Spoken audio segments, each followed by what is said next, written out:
að koma hér Alvar og Þulur. Móbrún.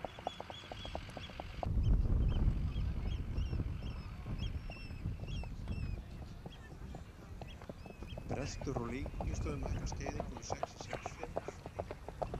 Snorti frá Bakkakoti, Hægatötti og 5 í 8.